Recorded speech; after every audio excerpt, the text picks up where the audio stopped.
Hij heeft gisteren een hele goede dag gehad en hij heeft nu weer goed geslapen. Dus ja, eigenlijk gaat alles volgens plan. En maken we ons geen zorgen dat hij het niet gaat halen. Waar let jij deze dagen dan specifiek als coach op? Ja, dit is wel een hele andere vorm van coachen. Hij zit niet te wachten op technische aanwijzingen of wat dan ook.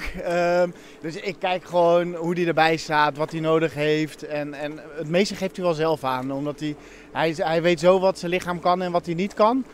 Dat het meer echt een begeleidende rol is in hem. Dus ik ben hier gewoon, ik sta erbij voor hem.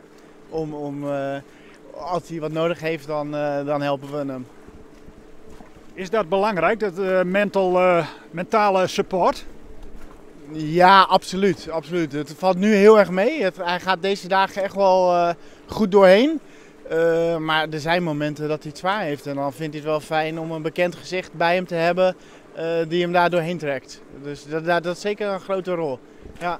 Ja, want je zegt die momenten dat het even zwaar is. Hoe is dat dan voor een topsporter om daar mentaal doorheen te komen? Kun je ons daar heel kort in meenemen? Ja, hoe dat is. Kijk, ik heb het zelf nooit meegemaakt natuurlijk. Maar wat Maarten doet, die kan door zo'n bepaalde pijngrens heen zwemmen. Ik denk dat de eerste blokkade zit sowieso in je hoofd altijd. Je lichaam kan zoveel meer dan dat je zelf verwacht. En Maarten die kan dat opzij zetten voor het grotere doel. Ik heb daar alleen maar bewondering en respect voor. Ja. Want dan komt hij hier vanavond uit en dan de komende dagen is het natuurlijk herstellen. Ben je dan ook met hem bezig of is het dan gewoon, moet hij dan gewoon uitrusten? Ja, dat is veel uitrusten. Goed op het eten letten, goed drinken, goed bijvoeden. En we hebben via de app wel contact, omdat ik altijd wel nieuwsgierig ben hoe dat verloop nou gaat. Maar eigenlijk met een dag is hij alweer redelijk oké. Dus dat verbaast me altijd wel.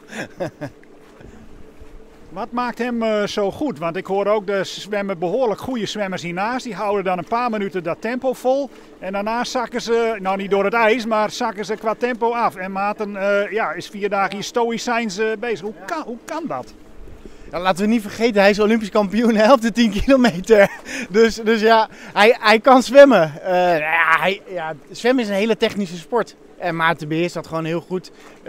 En met die lange slagen van hem kan hij inderdaad heel lang in een bepaald... Kijk, zijn hartslag die komt niet boven de 100.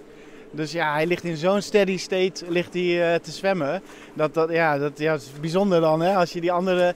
Je hebt veel meezwemmers die zeggen, doe maar even op standje Maarten. En na een seconde zit ze tegen het rooster aan de andere kant.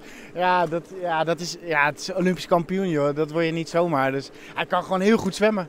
En dit volhouden. Nu krijgen wij ook heel vaak de vraag van de Elfstedentocht zwemmen heel veel support langs de kant van de lijn een paar jaar terug. Wat je er ook doorheen zwemt. Hier zie je een stromingszwembad, je ziet een klok, een tijdsklok. Ja.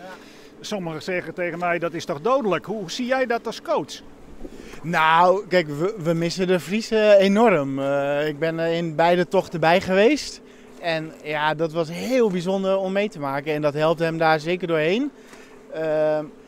Dit werkt een beetje als meditatie voor Maarten. Want ik vraag dan ook wel eens, denk je waar gaan je gedachten naartoe? Hij zegt, op een gegeven moment is hij leeg. Dus dan zijn er ook geen gedachten meer. En dan komt hij in een bepaalde state of trance. En dan gaat hij gewoon en dan door en door en door en door. Het support van die 2 andere jaren, dat missen we enorm. Ja. Maar goed, met de coronaregels, hoe we het nu toch nog wat kunnen doen voor het kankeronderzoek. Dat grijpen we met beide handen aan. En we zijn ook weer heel blij met hoe Dokkum ons daarbij toch support. Neem er even een bidonnetje. Ja. Dan zie ik net even, let ik even op jullie, van die bidonnetjes moeten even iets dichterbij, dat soort kleine dingetjes. Ja, Maarten die heeft alles graag onder controle en die wil alles zelf uitvoeren.